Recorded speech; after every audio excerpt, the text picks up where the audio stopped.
दिन दुनिया के मालिक, पिंड ब्रह्मांड के प्रकाश, सर्वकला संपूर्ण, गरीब निवाज, बंदी छोर, परम इष्ट देव, जगत गुरु सदगुरु रविदास जी महाराज, सदगुरु स्वामी रामदास जी महाराज, जिनका आज 10वां बरसी समारोह मना रहे हैं। मौजूदा गद्दी नसीब, हृदय सम्राट, कृपालु दयालु श्री 108 संत निर्मल दास जी महाराज, पठानकोट से मुख्य अतिथि के रूप में गुरुदेव गिरी जी महाराज एवं पूजनीय संत समाज, महामान्यों उपस्थित बुद्धिजीवी, परम सत्कार्य गुरु प्यारे शासन जी, आप सभी को यथोचित जय गुरुदेव। ध्यान मूलम गुरोर्मूर्ति, पूजा मूलम गुरुपदम, मंत्र मूलम गुरुर्वाक्यम, मोक्ष मूलम गुरुकृपा, गुरुदेवो गुरुधर्मो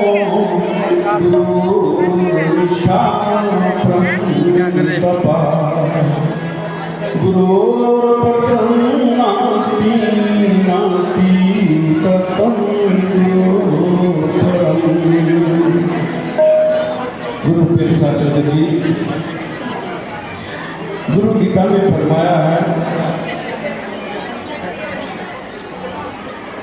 जो आध्यात्मिक पद से जुड़े हुए हैं कि किसका ध्यान लगाना है, कैसे ध्यान लगाना है।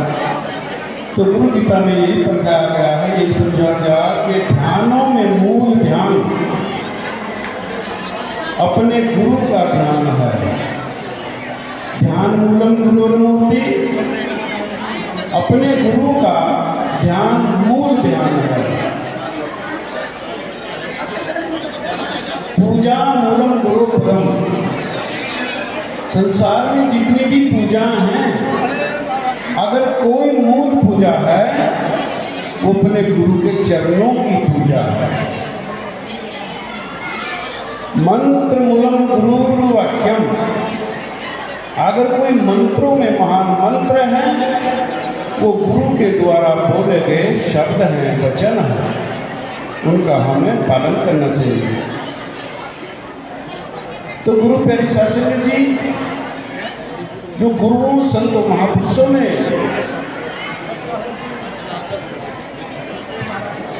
जो हमें ज्ञान दिया है, उसको अपने हृदय में उतारने का निरंतर प्रयास करता रहना चाहिए। जगत गुरु सदगुरु रविदास महाराज जी भारतीय भूमंडल पर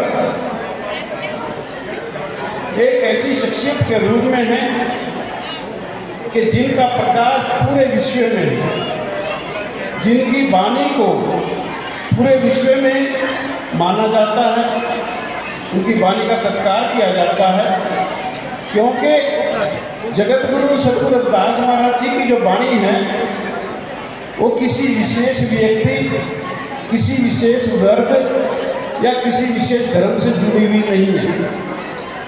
जगत गुरु सदगुरु रविदास महाराज जी की वाणी संपूर्ण मानव मात्र के कल्याण के लिए है, विश्व की संपूर्ण मानव मात्र के कल्याण के लिए। जगत गुरु सदगुरु रविदास महाराज जी ने मानव जीवन से संबंधित हर पहलुओं को छुआ और उन पर आगे काम किया है। तो उस समय किस काम की जरूरत थी, वो जगत गुरु सदगुरु रविदास महाराज ने अपने जीवन काल में चलाई है। सबसे पहली क्रांति 20 मार्च 1480 को गुरु की बगीची काशी के अंदर जगत गुरु सदगुरु रविदास महाराज जी ने जो चलाई थी, उसमें भारत के नज़दीक के जितने भी महापुरुष संत लोग आए थे और जितना उसका खर्चा हुआ था, इतना बड़ा सम्मेलन हुआ, उस खर्चे को वहन किया अबलोल दाना। अबलोल दाना अफगानिस्तान के राजा थे और वो संघर्ष क्यों चला गया था? समता के लिए, समानता के लिए, कि भी हम भी मनुष्य हैं, हमें भी समता और समानता का जन्मसिद्ध हमारा भी अधिकार है। तो जगत गुरु सतगुरु रविदास महाराज जी ने 20 मार्च 1480 को काशी के अंदर गंगा के ऊपरले घाट पे सबको पानी पिलाया और समता का संदेश दिया पूरे संसार में। जो बोले सो निभे। तो जगत गुरु सतगुरु रविदास महाराज जी ने उसके बाद में क्रांति चलाई कि शिक्षा के बगैर तो अंधकार है। तो जगत गुरु सतगुरु रविदास महाराज ने भरा सद विद्या को पढ़े प्राप्त करे सद्ज्ञान, रविदास कहे बिन विद्या के नहीं जान जा। विद्या तो हम सबके लिए जरूरी है, पूरे संसार की मानवता के लिए जरूरी है, लेकिन जगत गुरु सतगुरु रविदास महाराज ने विद्या में और सद्विद्या में अंतर खड़ा कर दिया कि सद्विद्या क्या है और विद्या क्या है। सद्विद्या की बात जगत गुरु सतगुरु रविदास महाराज ने की, क्योंकि जो विद्या प्राप्त है, नौकरी प्राप्त कर सकते हैं, गुजारा कर सकते हैं, राजनीति में जा सकते हैं, सुबह शाम पार्टियां बदल सकते हैं, वो चालाक हो जाते हैं।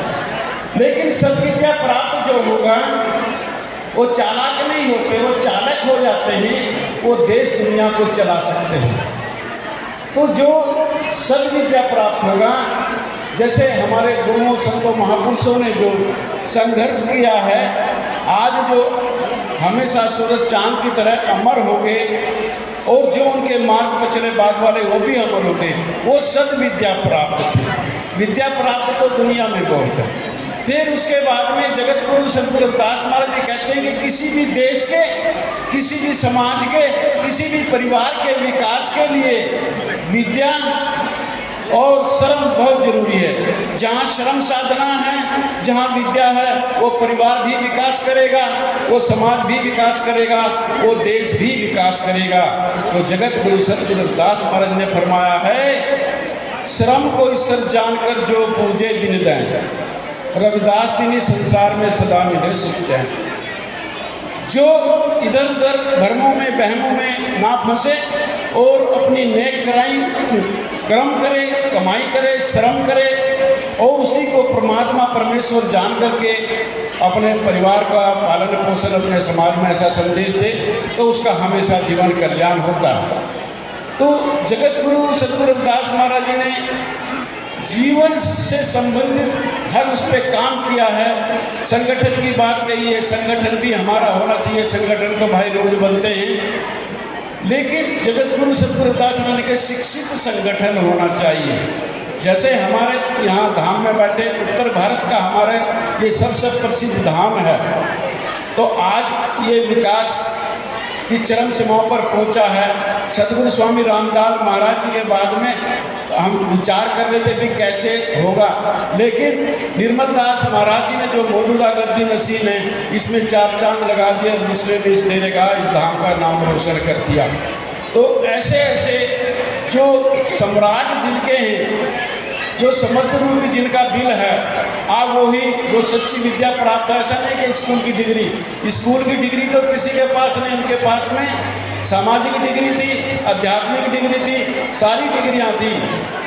तो गुरु प्यारी सासंगत जी, आज हम इस पावन पवित्र धाम में आए हैं और जो इतना बड़ा ये बैकुंठ धाम सजा है, ये हमारे गुरुओं संतों और महापुरुषों की, और जो वर्तमान में यहाँ के प्रबंधक है जो काम कर रहे हैं और इस डेरे में 4 चांद लगा रहे हैं, वो सब धन्यवाद के पात्र हैं। और इस डेरे पर हमको बड़ा गर्व है। ये इसी प्रकार से संसार में मैसेज देता रहेगा, क्योंकि अगर हम चित्तौड़गढ़ में जाते हैं तो यहाँ से भी जाते हैं, मध्य प्रदेश में जाते हैं, महाराष्ट्र में जाते हैं, और रामदास महाराज जी के साथ में, तो फकीरदास महाराज जी के साथ में, तंदवाले वालों के साथ में हम बच्चों की तरह रहे हैं और उन्होंने हमें घुमाया है, सारे देश में घुमाया है। और आज उसी दिशा में चल रहे हैं। जैसे निर्मल दास महाराज जी, यहाँ की संगत कहाँ सरसई तक जाती है, गुजरात तक जाती है, महाराष्ट्र जाती है, मध्य प्रदेश में जाती है, और अपने जितना चाहे हिमाचल होवे, राजस्थान होवे, सारे में जा रही है। और पिछली लाइन में बैठे हुए मध्य प्रदेश से आए सेवक दास जी आए हुए, जिनके 2 यहाँ बच्चे भी पढ़ते हैं, और भी संत आए हैं, और वो सब जो है आज पूरे विश्व में जो गुरुदास महाराज जी का प्रकाश है, और उस प्रकाश में हम सब लोग काम कर रहे हैं। और उसी प्रकाश से हमने सब ने मिल करके एकजुट होकर के अपने गुरु संतों महापुरुषों की विचारधारा पर काम करना है। इन्हीं शब्दों के साथ में सबको यथोचित जय गुरुदेव।